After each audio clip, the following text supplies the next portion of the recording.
वाञ्छा कल्पतरुभ्यश्च कृपा सिन्धुभ्य एव च पतितानां पावनेभ्यो वैष्णवेभ्यो नमो नमः।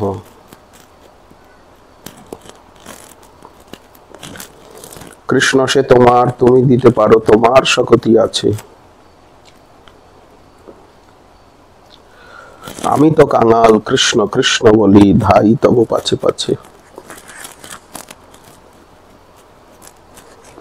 भक्त दाम संग्रह करे श्रवण सुख आमोद, सो हरि के प्यारा है बैठे प्रभु के गोद।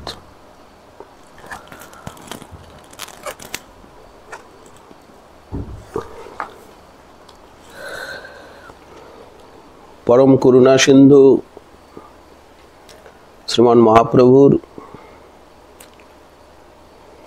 निज जनगण नित्यई धरार बुके प्रकटित आছেন এবং প্রকটিত থাকবেন।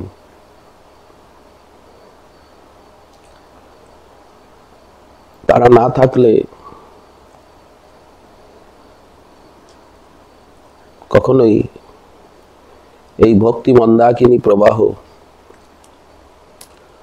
জগতে প্রবাহিত হবে না, সৎ সম্প্রদায় থাকবে না। আমরা এখন যার চরিত কথা সুধা সিন্ধুর এক বিন্দু আস্বাদনে অভিলাষ করছি, তিনি আমাদের পরম গুরু পাদপদ্ম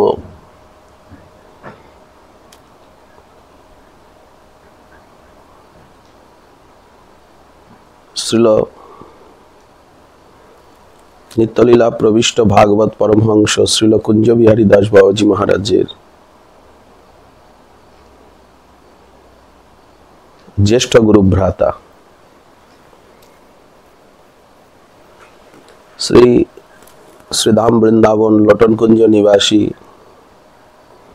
तथा राधा कुंड निवासी राधा कुंड तटाश्रयी श्री भक्त निवास वास्तव्य श्रील गौर गोपाल दास बाबाजी महाराज आविर्भाव तिथि झूलन पूर्णिमा एवं तिरोभाव तिथि पौषी कृष्णा चतुर्दशी।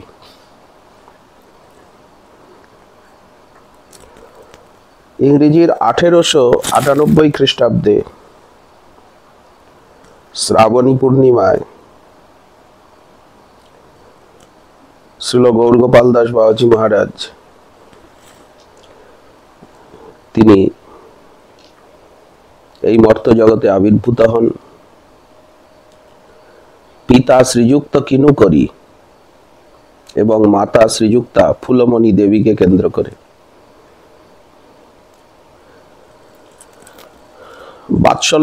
বাল্যকালে সকলে আত্মীয় স্বজন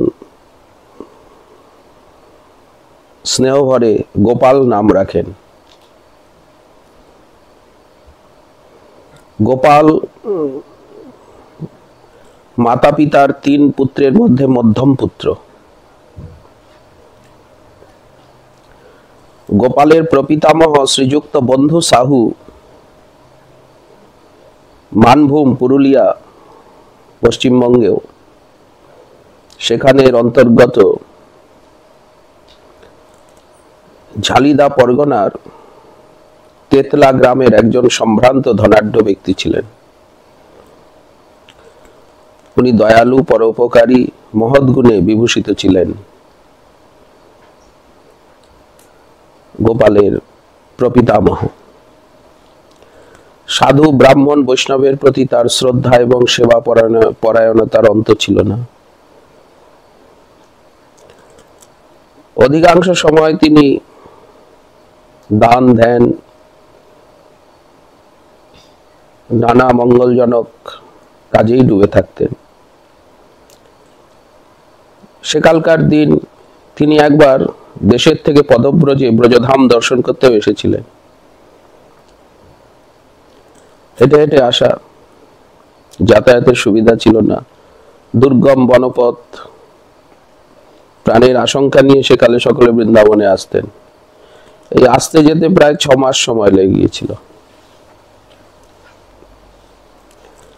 শ্রীযুক্ত বন্ধু সাহুর পর পিতামহ শ্রীযুক্ত রঘুনাথ কুয়ারি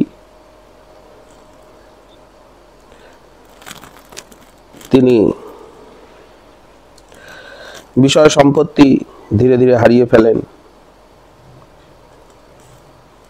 পিতৃদেব কিনুকুরি মহাশয়ের সময়ে বিষয় সম্পত্তি আর তেমন ছিল না।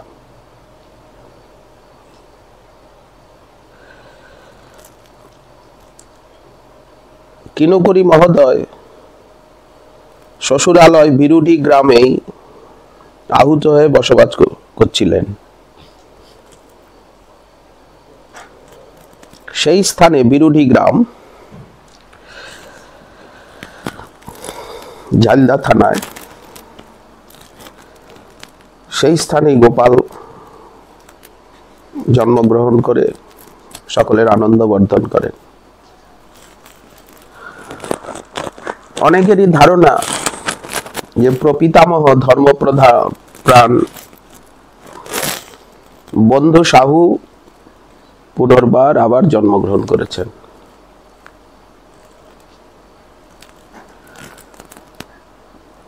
গোপালের পিতৃদেব এবং মাতৃদেবী ভক্তি ধর্মের স্রোতে অবগাহন করেছিলেন।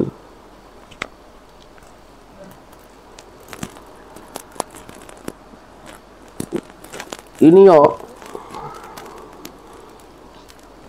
পুরাণাদি পাঠ করবার লালসায়, সেকালে ওই অঞ্চলে শিক্ষার তেমন প্রচার ছিল না, পুরাণাদি শাস্ত্র পাঠে ইনি বাল্যকালের থেকেই লালসান্বিত ছিলেন। কৃষি কার্যাদিতেও মনোনিবেশ করতে হয়েছিল। বসতবাটির অনতি দূরে বাগান তৈরি করেছিলেন। ওই বাগানে পর্ণকুটির নির্মাণ করে সাধন ভজন করছিলেন। নির্জন বাস তার প্রিয় ছিল।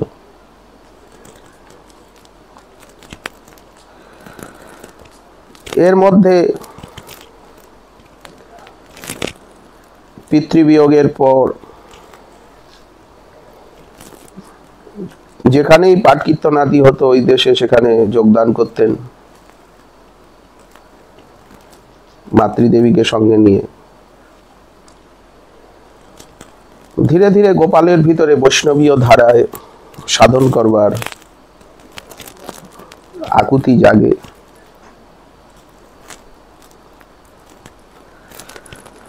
মাতৃদেবীও তাকে অনুপ্রাণিত করেন।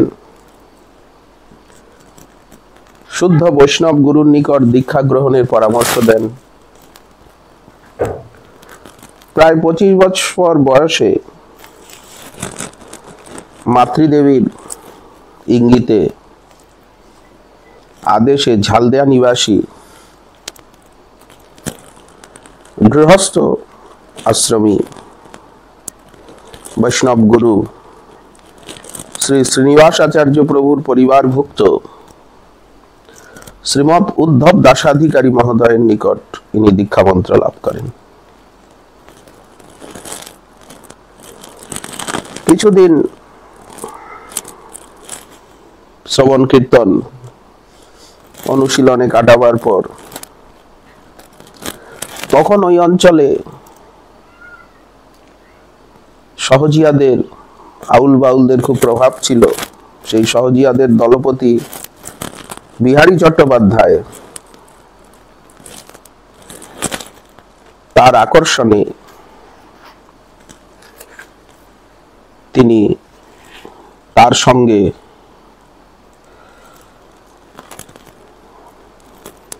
দু আড়াই বছর কাটান। কিন্তু ধীরে ধীরে বুঝতে পারেন যে ওদের রাস্তা ঠিক নয়। এই সময় গোপালের গুরু ভ্রাতা বৃন্দাবন দাস বাবাজি মহারাজ নবদ্বীপের থেকে আগমন করেন। কথোপকথন সূত্রে মায়ের নিকট গোপালের কথা শোনেন।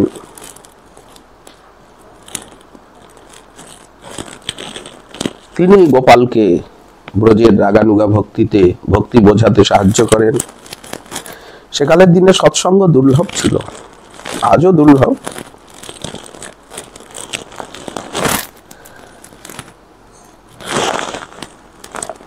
ধীরে ধীরে মাতৃদেবী তিনি রুগ্না হয়ে যান।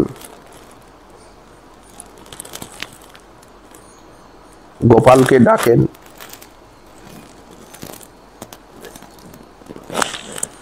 এবং নাম জপের মালা আনতে আদেশ করেন।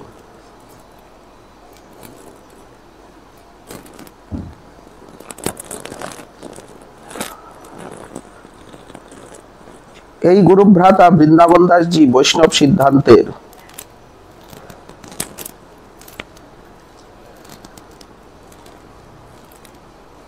ধীরে ধীরে আলোচনায় রত হন। শাস্ত্র বিচার, গুরু পরম্পরায় সাধনা, সিদ্ধ প্রণালী ইত্যাদি শিক্ষা দিতে থাকেন। গোপাল ধীরে ধীরে শুদ্ধ ভক্তি ধারায় অবগাহন করেন। এই সময় শ্রীমৎ কুঞ্জ কিশোর তেওয়ারি, আমাদের পরমারাধ্যতম পরম গুরু মহারাজ শ্রীল কুঞ্জ বিহারী দাস বাবাজি মহারাজ, তিনিও শাস্ত্রানুশীলনে শুদ্ধ ভক্তিপথকে বোঝাতে সেই অঞ্চলে প্রচুর প্রয়াস করেন। তার সঙ্গেও গোপালের সঙ্গ প্রসঙ্গ হয়। বিরুডি এবং মাইশা গ্রাম একেবারেই পাশাপাশি।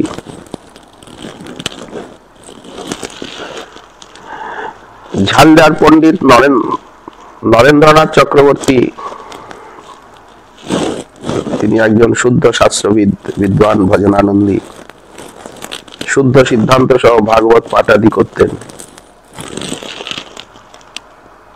শ্রী কুঞ্জ কিশোর তেওয়ারি মহাশয়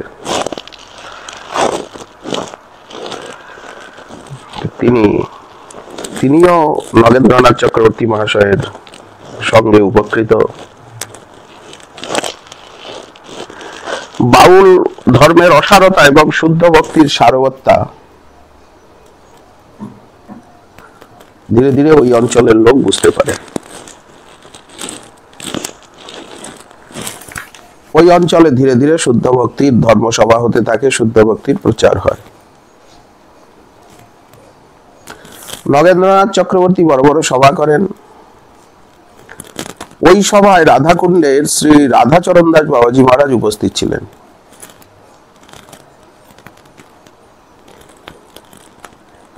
এই রাধাকুণ্ডের রাধাচরণ দাস বাবাজি মহারাজকে দেখে ওনার সঙ্গ প্রসঙ্গেই গোপালের অন্তরে গৃহত্যাগের বাসনা জাগে, বৈরাগ্য বেশ গ্রহণে।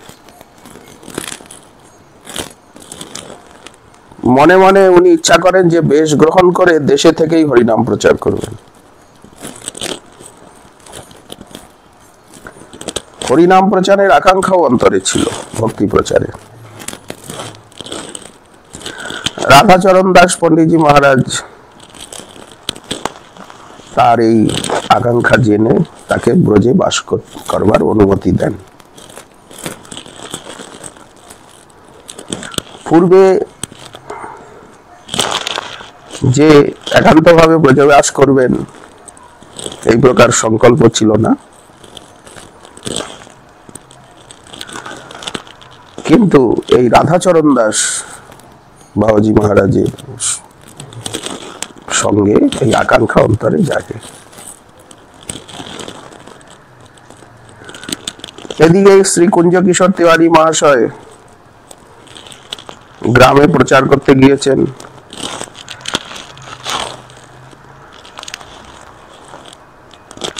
কি হলো, গোপাল উলু গ্রামের ধর্মসভা থেকে বৃন্দাবনে চলে যান।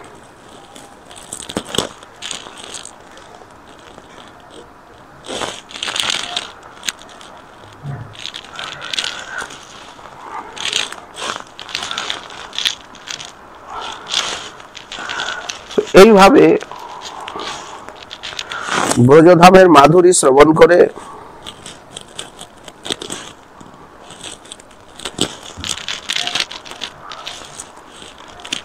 গোপাল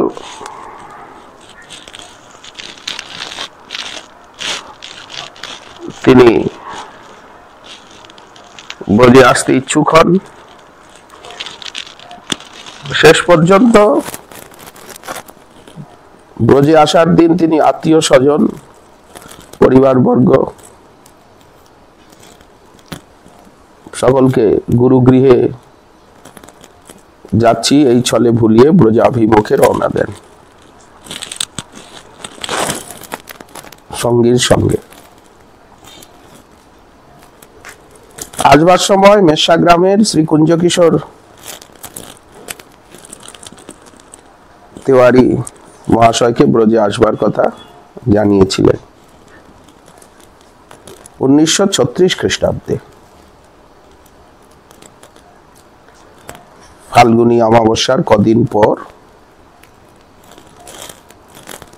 তিনি ব্রজে আসেন। তার পরবর্তীকালে নিরবচ্ছিন্ন ব্রজে বাস করে গেছেন। কখনো কোনো কার্য উপলক্ষে ব্রজধাম ত্যাগ করে কোথাও যাননি। ব্রজধামে এসে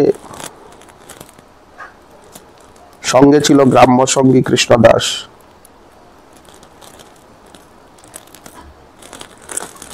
তিনিও স্বতন্ত্রভাবে ছিলেন। ধর্মশালায় বিশ্রাম, ছত্রে প্রসাদ, ব্রজভূমির বিভিন্ন লীলাস্থলী দর্শন। 2 মাস ব্রজধামে অতিবাহিত হয়। গোপাল আর ব্রজধাম ছেড়ে কৃষ্ণদাস তো চলে যান স্বগ্রামে, কিন্তু গোপাল আর ব্রজধাম ছেড়ে কোথাও যাননি।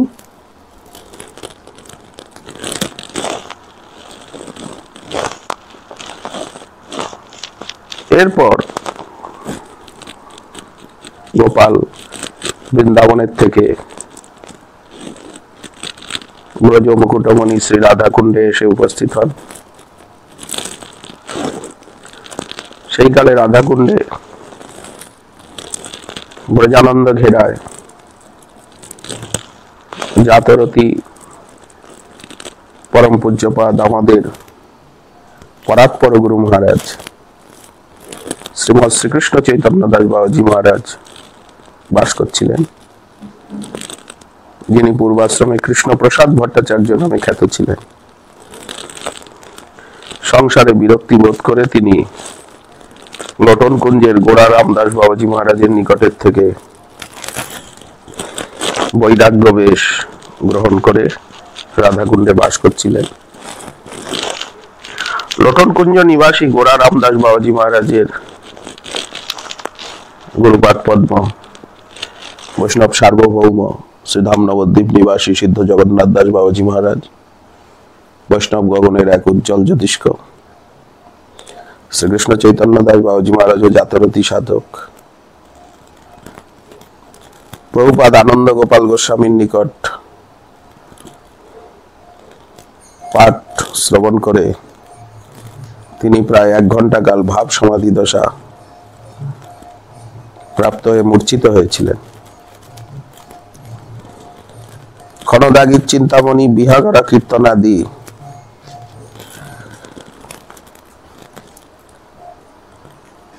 খুব প্রিয় ছিল শ্রীকৃষ্ণ চৈতন্য দাস বাবাজি মহারাজের। গোপাল কীর্তন শোনাতে প্রত্যহ আবৃত্তি করতেন।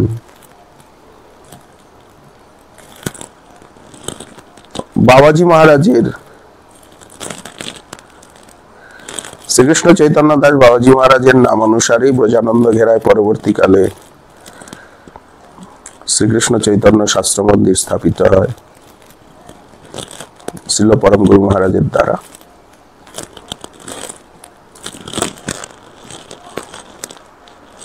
শ্রী গোপাল শ্রীকৃষ্ণ চৈতন্য দাস বাবাজি মহারাজের নিকটই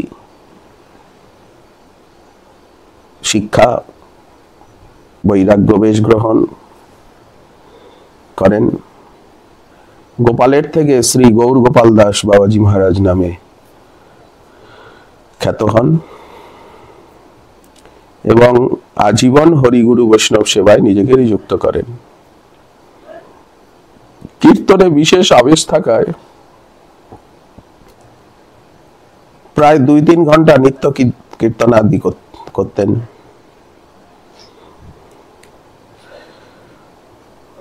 এবং গুরুদেবের পরিচর্যা, ব্রজানন্দ ঘেরায় তার ভেটনামা কুটির ছিল। উঠেই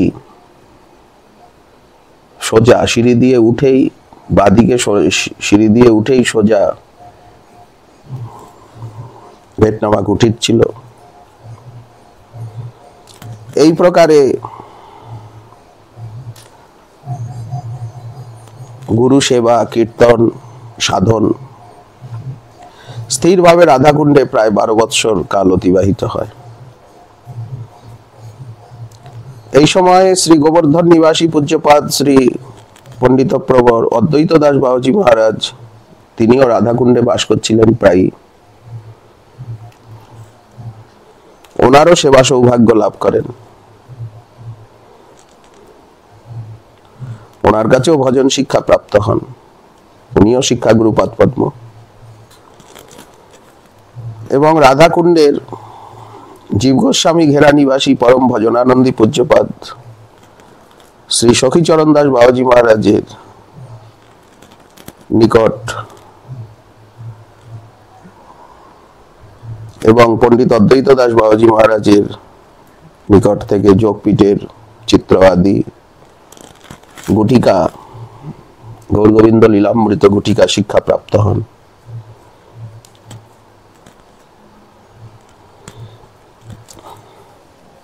এবং সেই ধারায় সর্বদা নাম চিন্তনে আবিষ্ট হন। পরবর্তীকালে বৃন্দাবনে রাধা দামোদর ঘেরা লোটন কুঞ্জে পরম গুরুপাদ পদ্ম নিত্যলীলা প্রবিষ্ট শ্রীমৎ গোরারাম দাস বাবাজি মহারাজের প্রতিষ্ঠিত লোটন কুঞ্জ আশ্রমের সেবাভার তিনি শ্রীমৎ শ্রীকৃষ্ণ চৈতন্য দাস বাবাজি মহারাজের আদেশে প্রাপ্ত হন এবং সুষ্ঠু রূপে সেবা করতে থাকেন।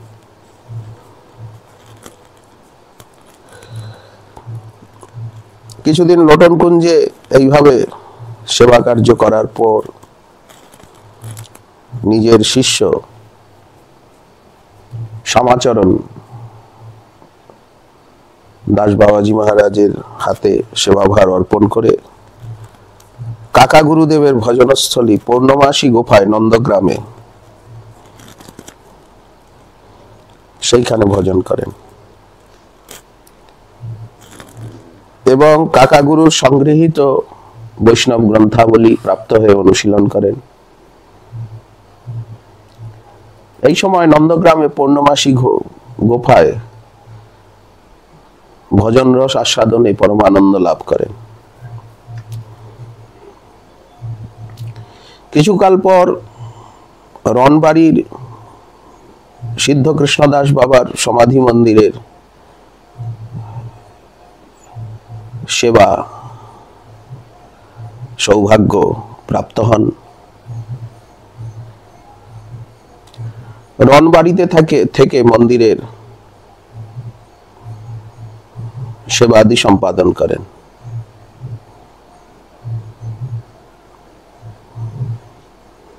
বৃন্দাবনের বৈষ্ণবগণ এই বিষয়ে তাকে অনুপ্রাণিত করেন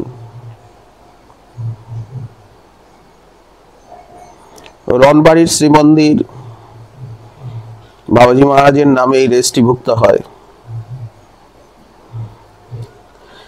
দীর্ঘ 15 বছর রনবাড়ির সিদ্ধ বাবার সমাধি মন্দিরের সেবা কার্য পরিচালনা করে সুযোগ্য শিষ্য শ্রী রাধা বিনোদ দাসজি মহারাজের হস্তে সেবাভার সম্পন্ন অর্পণ করে শ্রী রাধাকুণ্ডে আগমন করেন। বৃন্দাবনের লোটন কুঞ্জ আর রনবাড়ির সিদ্ধ বাবা মন্দিরের এই সেবা কার্য নিয়ে দুই স্থানের প্রায় 35 বছর অতিবাহিত হয়। কখনো বৃন্দাবনের লোটন কুঞ্জে থাকেন, কখনো রনবাড়িতে থাকেন, কখনো রাধাকুণ্ডে থাকেন, এইভাবে 35 বছর। আবার রাধাকুণ্ডে এসে উপস্থিত হন জ্যেষ্ঠ শিষ্য শ্রী হরিচরণ দাস বাবাজি মহারাজের কুঠিরে ব্রজানন্দ ঘেরায় অবস্থান করে ভজন করতে থাকেন। এই হরিচরণ দাসজি মহারাজ রাধাকুণ্ডের গোবিন্দ মন্দিরের পূজারীও ছিলেন।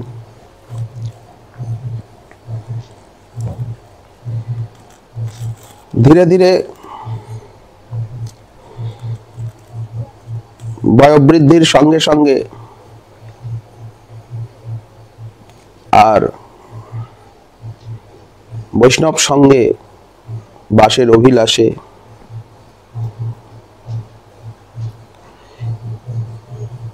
তিনি স্থিরভাবে রাধাকুণ্ডে নিবাসেরই সংকল্প করেন। শ্রী বৃন্দাবনের গুরু বৈষ্ণব সেবী ধনী ব্রজবাসী শিষ্য শ্রীমান অশোক শেঠের অর্থানুকূল্যে শ্রী রাধাকুণ্ডে নিতাই গৌর গিরিধারী মন্দির প্রতিষ্ঠিত করেন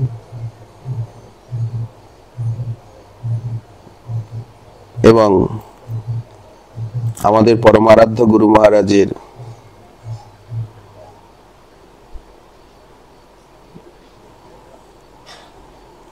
সঙ্গে মিলিত হয়ে আমাদের ভক্ত নিবাসও পাশে নির্মিত হয়। এই মন্দিরে ভজন কুটিরে তিনি স্থিরভাবে ভজন করেন।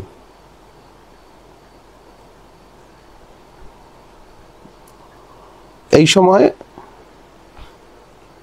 আমরা তার প্রত্যক্ষ সঙ্গ প্রাপ্ত হই।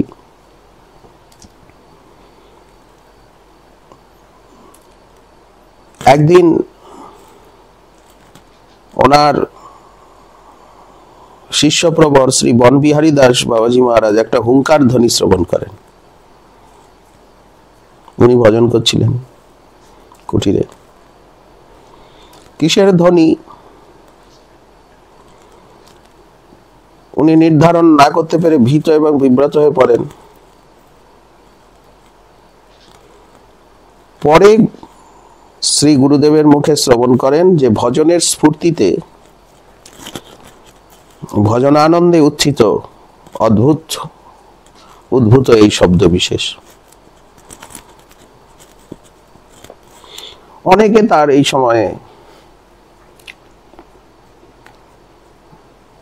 সেবা করেছেন লোটন কুঞ্জে থাকাকালীন। ওনার প্রিয়তম শিষ্যের ভিতরে গৌর গোবিন্দ দাস বাবাজি মহারাজ যথেষ্ট সেবা করেছেন। জীব গোস্বামী ঘেরা নিবাসী আমরা দীর্ঘদিন ওনার সঙ্গ প্রসঙ্গে কৃপায় ধন্য। সত্যহরি দাস বাবাজি মহারাজ এই সময়ে উনি নিতাই গৌর সুন্দর গিরিধারীর পূজারী ছিলেন। উনিও প্রাণ দিয়ে সেবা করেছেন, অনেকে প্রাণ দিয়ে সেবা করেছেন।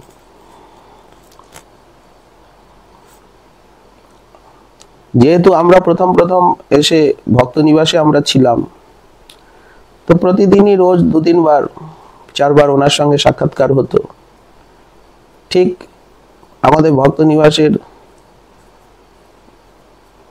প্রবেশ করে তুলসী মঞ্চ ছিল, সেই তুলসী মঞ্চের উল্টো দিকের ঘরেই, কুটিরেই আমরা থাকতাম। প্রথমে তো কোনো নাট মন্দির ছিল না, স্থানটা উন্মুক্ত ছিল, সুন্দর লতা ছিল,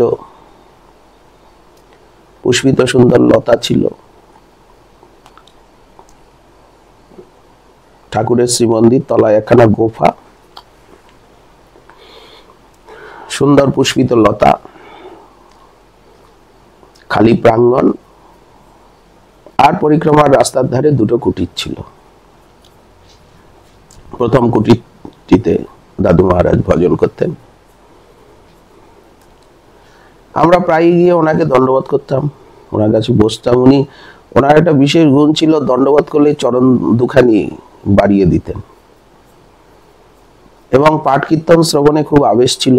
পাঠ শ্রবণ করতে করতে চোখে জল আসতো। গুরু মহারাজের পাঠে উপস্থিত হতেন গোপীনাথ মন্দিরে, যেখানেই পাঠ হোক। সংকীর্তন শুনলে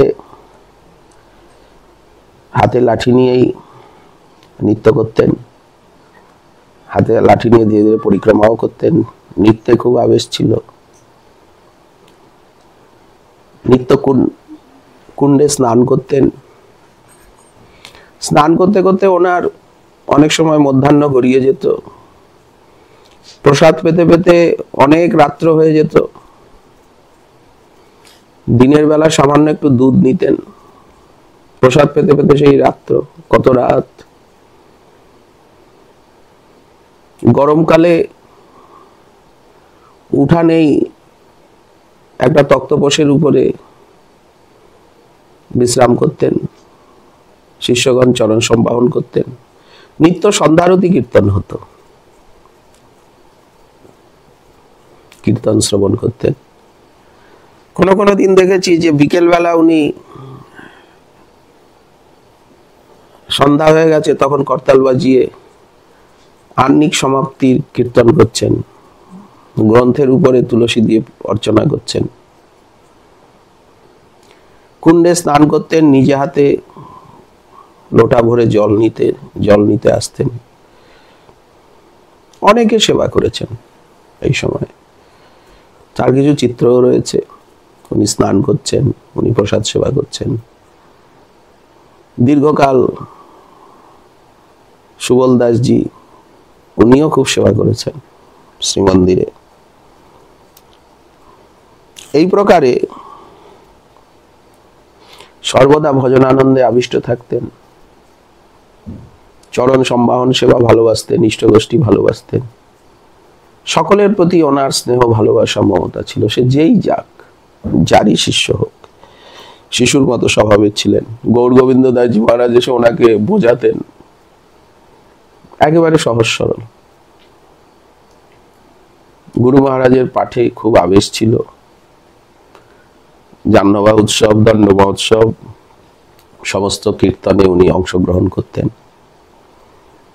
আর বাকি সময়ে জপ চিন্তনে আবিষ্ট থাকতেন।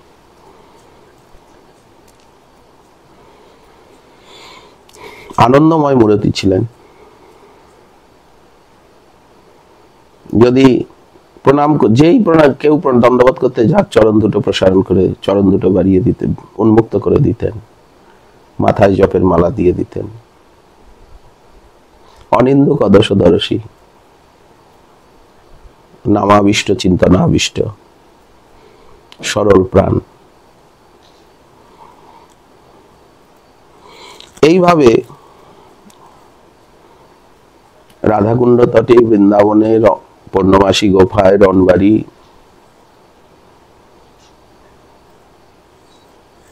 দীর্ঘ 53 বছর কাল নিরবচ্ছিন্ন ব্রজে বাস করে, কোনো রোগ নেই, ব্যাধি নেই, কিচ্ছু নেই, একেবারে সুস্থ শরীর।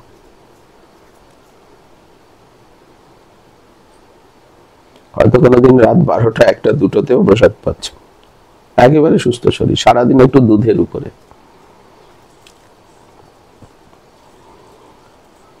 মঙ্গল আরতি দর্শন করে আর সহসা ভোরবেলা মঙ্গল আরতি দর্শন করেছেন পৌষী কৃষ্ণা চতুর্থীতে নিত্যলীলায় প্রবেশ করেন।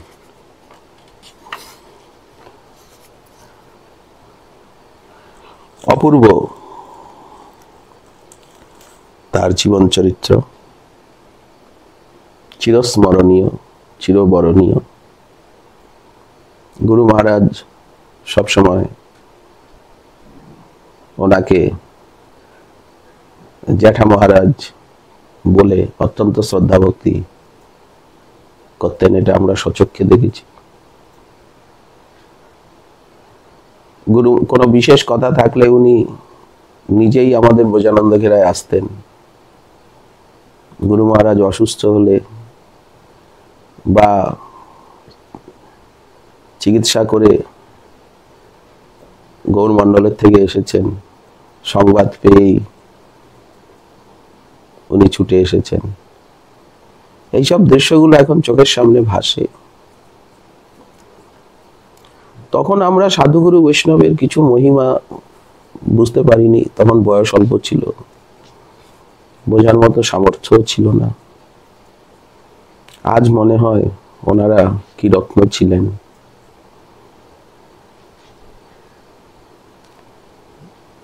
এবং সর্বদা দেওয়ার জন্য উন্মুখ ছিলেন, শেখাবার জন্য, কৃপা করার জন্য উন্মুখ ছিলেন।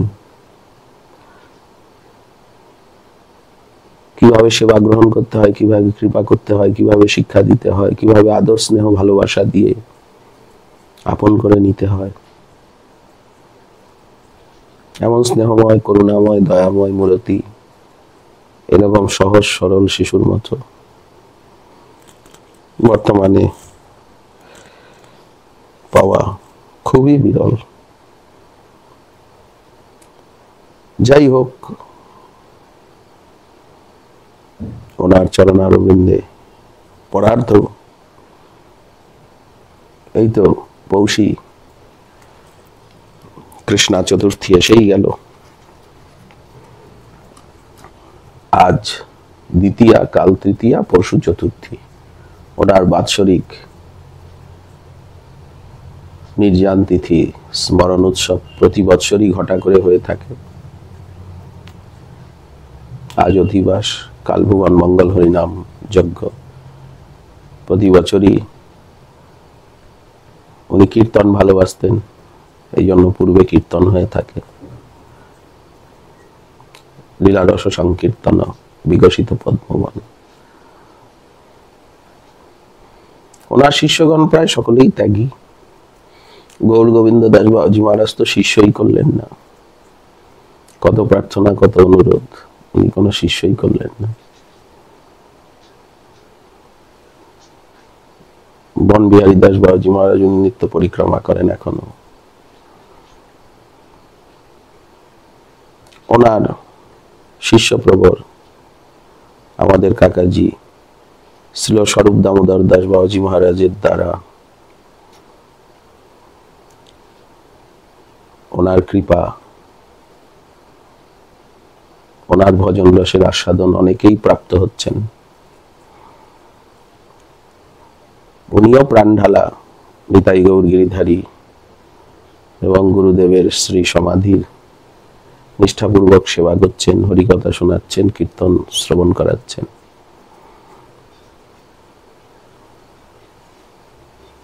এই তো প্রকৃত রাস্তা, এই তো প্রকৃত পথ। ভজন ধর্ম, সেবা ধর্ম, সংকীর্তন ধর্ম, যা আমাদেরকে মহাপ্রভু গুরু বৈষ্ণবগণ দিয়ে গেছেন, দেখিয়ে গেছেন। আমরা যদি সেই বস্তুর আস্বাদন, অনুচিন্তন, অনুকথন না করি, তাহলে আমরা কি নিয়ে বেঁচে থাকবো, কিভাবে জীবন কাটাবো? ওনার চরণে, ওনার সমস্ত শিষ্য প্রশিষ্যগণের চরণে, কাকাজি মহারাজগণের চরণে, দাদু মহারাজজির চরণে কোটি কোটি দণ্ডবত প্রণতি জ্ঞাপন করে সামান্য ওনার চরিত কথার এখানেই বিশ্রাম। সকলের চরণে দণ্ডবত প্রণিপাত, ক্ষমা করুন।